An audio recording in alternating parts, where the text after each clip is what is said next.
When it comes to these chefs, I'm about to kick you out of here. See you later. Ready to go home? We can't get our shit together. Come here! angry has got to be the understatement of the century, right? Your fucking menu, my standards, that's not good enough. So, are you ready to witness some of the most intense moments where chefs just couldn't keep their cool? Well, ready or not, here we go. I thought you cared. I do, chef. I don't know what the hell is going on. You lying bastard. Why'd you do it? I will nail you to the post. And how about we get things started with this one right here? I swear to God, I don't give a fuck if the whole team goes home tonight. Yeah, you shouldn't be surprised to see her on the list. Remember what I said about understatements? Because hands down, this former sous chef from Hell's Kitchen rightfully earned her spot as the most hot-headed chef on Hell's Kitchen. Aside from Chef Ramsay, of course. That quail's a disaster. You see, Andy worked as the sous chef for the Red Team from seasons 7 to 14, and after a brief break, she was back on season 16.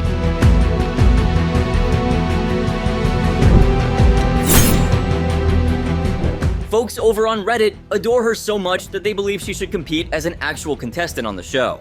But hey, let's be real, she did have her fair share of angry moments every now and then.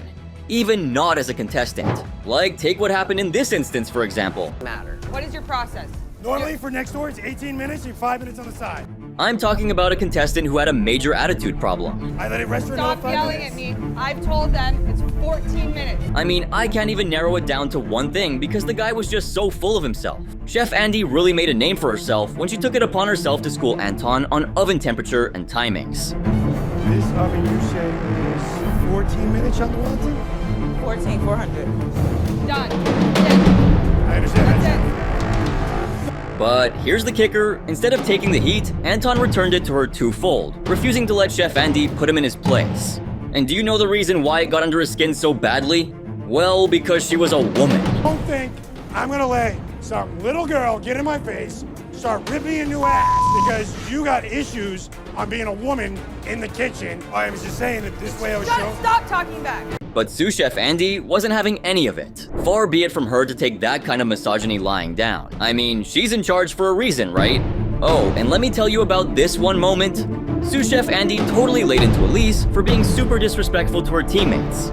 Yeah, Andy was able to stand up to even someone as toxic as Elise. Okay. Stop talking to me like I'm your child. Much like Anton, Elise probably should have been more mindful of who she was speaking to. I'm calm. I'm just saying. Yeah, you're always talking back to me. You don't need to talk back to me. I'm here. You're here. Get it straight. Hello? I heard you. Because, well, you can say she underestimated her opponent. I mean, she does realize she's speaking to the sous chef, right? Well, if it isn't the consequences of her own actions. And this is precisely why people really like Andy. I mean, she really does keep her cool even while laying into the nastiest person in the room. This is the first time I smelled all day. Now, that's one hell of a way to put someone in their place. But hey, I'm just scratching the surface here, because there were far too many moments where we saw Andy's patience being put to the test. Let's see if she's able to hold out. Like, do you remember what Tiffany did when her raw potatoes got sent back? So, let's see how Andy reacted here. No, you're not. Okay, I'm not. You have such a attitude. Yeah, Andy felt like she was being driven up the wall, and, well, she didn't waste a moment to call Tiffany out over it. Why don't you take a walk and Dana take over her section? Yes, chef. I mean, come on. Tiffany had some serious personality issues, and her attitude completely sucked in general. But then, Tiffany surprised everyone when she stepped up to apologize. Yes, I am. You're the floppiest cook I've ever seen my whole entire life. Sorry. You have such a attitude. Why don't you take a walk and Dana take over? But did she mean it? Of course not. And Andy, who could see who she really was from a mile away, made sure to make an example of her. Oh well, Tiffany, you totally asked for it. See, Andy always stood for the truth. All she wanted was for the contestants to play fair. But when Dana tried to argue that her sea bass wasn't overcooked, Andy decided to take it on herself to set things right. The ones that were sitting there. No, they're not. Dana, don't let her. Do right, what fine. she said. Andy firmly warned Dana not to undermine Christina and to just do as she said. Now, sous chef Andy may not be as loud as sous chef Scott, but if you push her too far, she's not afraid to clap back. But unlike our friend Scott, Andy actually has a soft side, yes. My decision. Off you go. Thank you. The chef. Thank you. Whenever her team needed guidance, Andy was there for them. She would empathize with the team and give them advice and guidance wherever needed. Well, all in all, she's one of the best sous chefs Hell's Kitchen has ever had. Maybe even the best. But up next, let's talk about a contestant who had some major anger issues.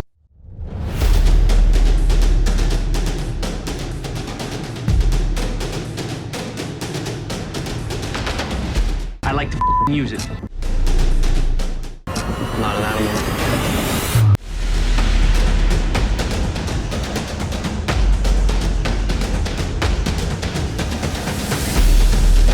Of all people, guess who he was itching to fight with? You see, Joseph had his moments of actually being in the right. Like in episode 1, when Chef Ramsay asked him to taste his own food without a fork, Joseph just wanted to keep things hygienic. But his way of putting forth his idea wasn't exactly polite. Anyway, while the rest of the contestants watched on in horror, Joseph did his thing and tasted the food like Chef Ramsay asked him to. First name is? Neil. What is it, please? Chef, this is lamb chop with balsamic glaze. Nice. Now, his overall attitude might come across as arrogant, but you have to agree, he had a point there. Why eat with your hands when a fork and knife will do just fine? I look at him. If there's fork available, I like to use it. But for some reason, that ticked off Chef Ramsay. Are you mad? Me and him, we're gonna go head to head. That'll out. That's bullshit. No, I nailed that dish. He knew it, I knew it. No way. And well, the next thing you know, he lost the point. Seems spiteful, doesn't it? I mean, just think from Joseph's perspective for a second. The dude was so frustrated with how things worked around Hell's Kitchen that he basically eliminated himself. See, he was asked a simple question. And even when the answer, I mean, there wasn't much to talk about anyway.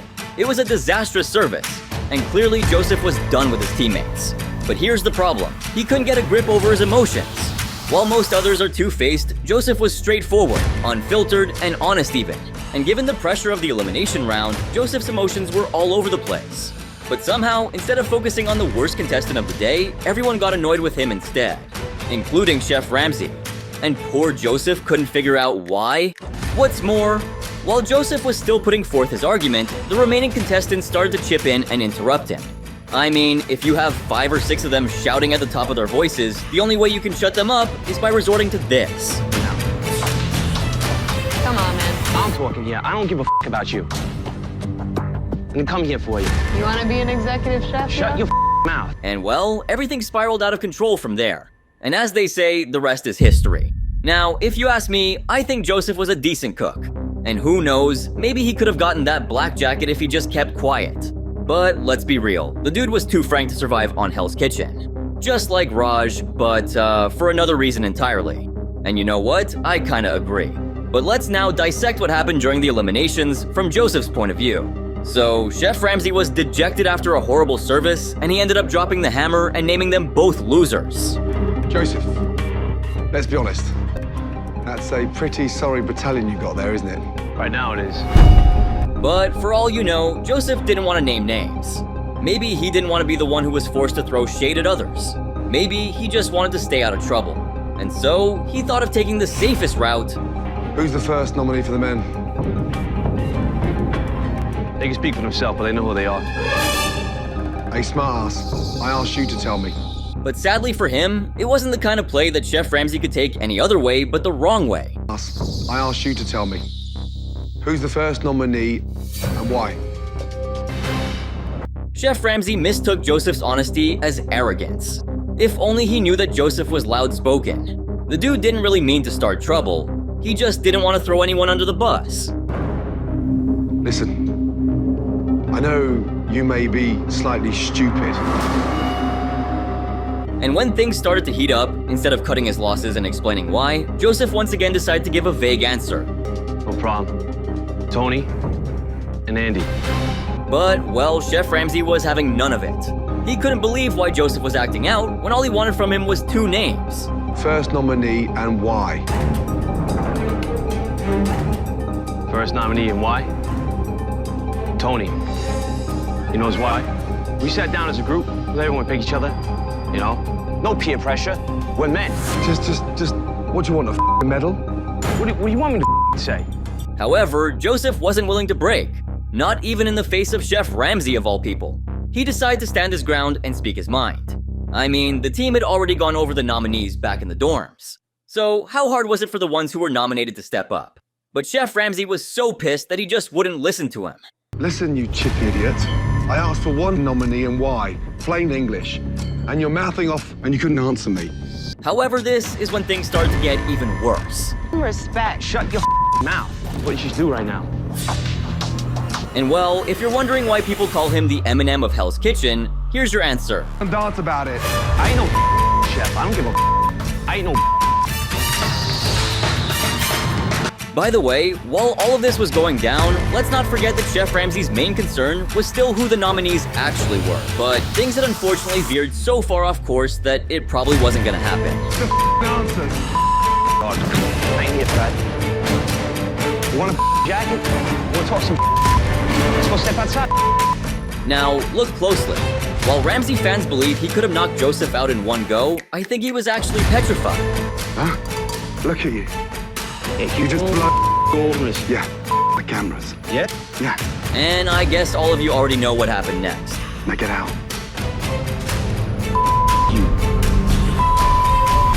See, there came a point where things started to get personal. Joseph couldn't figure out why Chef Ramsay was charging at him when he wasn't the one at fault. Was asking the worst performers to take accountability and stand up for themselves such a bad thing to do? I'm sure we've seen contestants do worse. As a matter of fact, I know we've seen contestants do worse. And don't forget, Joseph was an ex-Marine. You can take the guy out of the Marines, but you can't take the Marine out of the guy. Joseph was just being himself. He doesn't bow down to anyone. He was just trying to protect his word. Need some limey? Talking to me like that. Without skipping a beat. Go back home, I'll work. Anybody would hire me to work in a kitchen, and they'd be proud to have me there. Now, most Reddit users think of him as a guy with anger issues and a chef who wanted to challenge Chef Ramsay, but many agree that he was right. It's treated in more cases than most want to admit. He was a decent cook, but couldn't wear a black jacket due to his temperament. In fact, some believe Chef Ramsay's behavior bordered on bullying, and they respected Joseph for having the stones to stand up for himself. What do you think? Does Joseph deserve all the hate? Or did Chef Ramsay overreact here?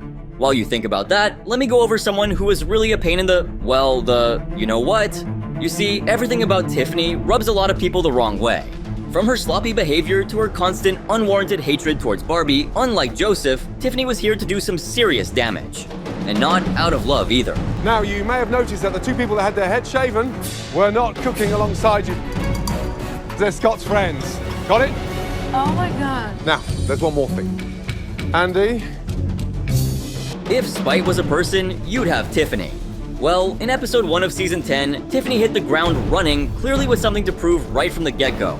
By coming to Hell's Kitchen, I'm trying to prove that I'm not just some dumb dissy blonde that looks really good. I have what it takes to be a professional in this industry. Well, buckle up, because her signature dish, let's just say it was far from a feast for the eyes. Great. What is it? I have a lamb schnitzel with a rosemary maple-infused lamb gloss.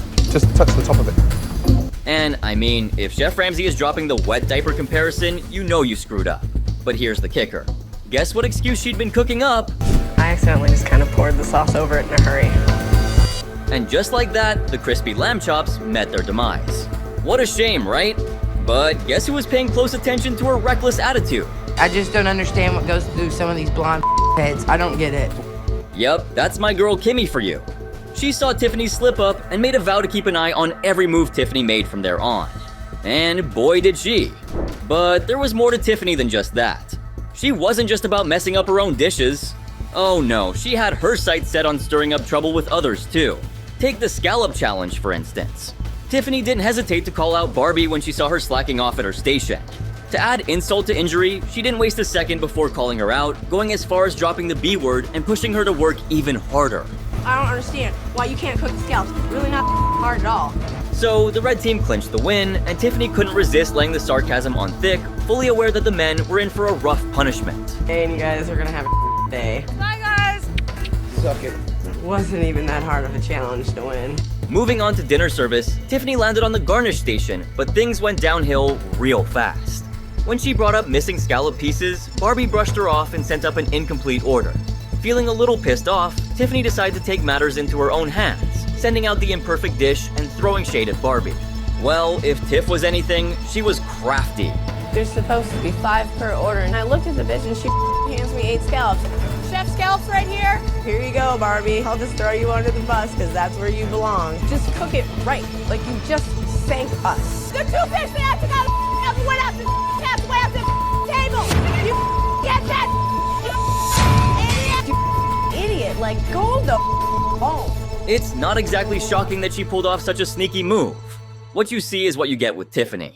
Anyway, as the tension reached a boiling point, Barbie's overcooked scallops only made matters worse. And of course, Tiffany wasted no time in pointing the finger at her, claiming she was really the one dragging the team down. In a desperate attempt to fix things, she suggested firing extra sea bass as insurance. But her plan totally backfired when Chef Ramsay caught wind of it. And let me tell you, he wasn't about to waste any food on a maybe. However, guess what? After getting the boot from the kitchen, Tiffany really lost her nerve. Because, like, leave the water bottle alone. Jeez. Seriously, who wants to deal with all that drama? But unfortunately, the red team was stuck with her. Tara, finish the food and shut up. I want to hear it. I don't know why she can't cook chicken. I really don't. The next day, Tiffany was rudely jolted awake by Barbie's noisy dishwashing and stomping around. And let me tell you, she didn't just sit back and take it. What are you doing? Really? I just washed the dishes. I came out here with you going like this. Every time this lady spoke, you can bet there's a whole lot of negativity spewing out. You're about to get choked out. Knock it off. Grow up. You're 33. I'm not about to get choked. You go. No, I'm not You want to about get choked out? I'm You not wanna get get choked out. You don't. Yeah. But Barbie, she kept her cool. I mean, how? Just how did she manage that? Now, let me take you back to the moment when Chef Ramsay spotted a little kid eagerly waiting for their pizza. But Tiffany, she quite literally said, screw them kids. I really hate cooking for children. Kids don't know what fine dining is, so their opinions really don't matter to me. It's burnt. Look. Just cut that part off. Who gives a I really don't like kids at all. When she finally sent out her first attempt, after what felt like ages, it was a total disaster. The pizza came out burnt to a crisp on one side, and in the face of a classic Gordon Ramsay rant caused by her no less, she was completely unfazed. Can you shut up and stop yelling at me? I am sick of the yelling. You want to talk? Talk. And she absolutely wasn't gonna start getting along with Barbie. I don't deal with that. If you want my opinion, I think that Barbie's the weakest person in this kitchen because she can't run a station by herself. Oh, hell no. She's useless. I don't want to hear your attitude or your eye rolling or your crap. Now, her elimination was something the Red Team and Hell's Kitchen viewers were waiting for a long, long time. People had enough of the drama and were ready to get back to enjoying their cooking show for, well, it's cooking. Color me surprised. But Tiffany? This is how she reacted. I never thought I'd be kicked out of this competition this early. But Hell's Kitchen is harder than I thought it would ever be. Wish I could have made it to the top too. I tried my hardest. Wait, did she say early? Well, I think you overstayed your welcome, my girl. Get that straight. But here comes a contestant who viewers simply can't stand. See, every time he opened his mouth, it was like nails on a chalkboard. Not only did he constantly shift the blame onto others, but he was also incredibly disrespectful, sexist, and racist. Told me to sell him, Chef.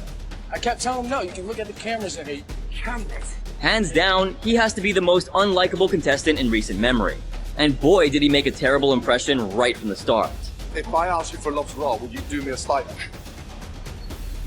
Slider is.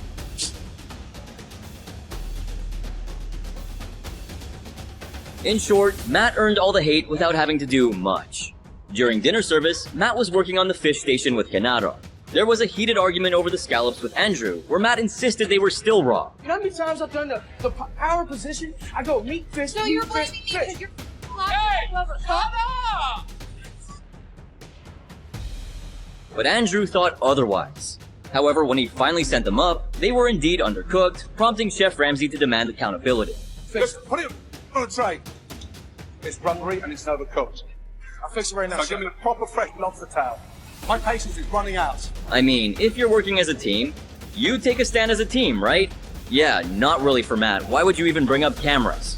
Chef Ramsay shut that down real quick, lecturing him to focus on the food quality. Look at me, just look at me in the eyes. My camera. I understand. Look at me.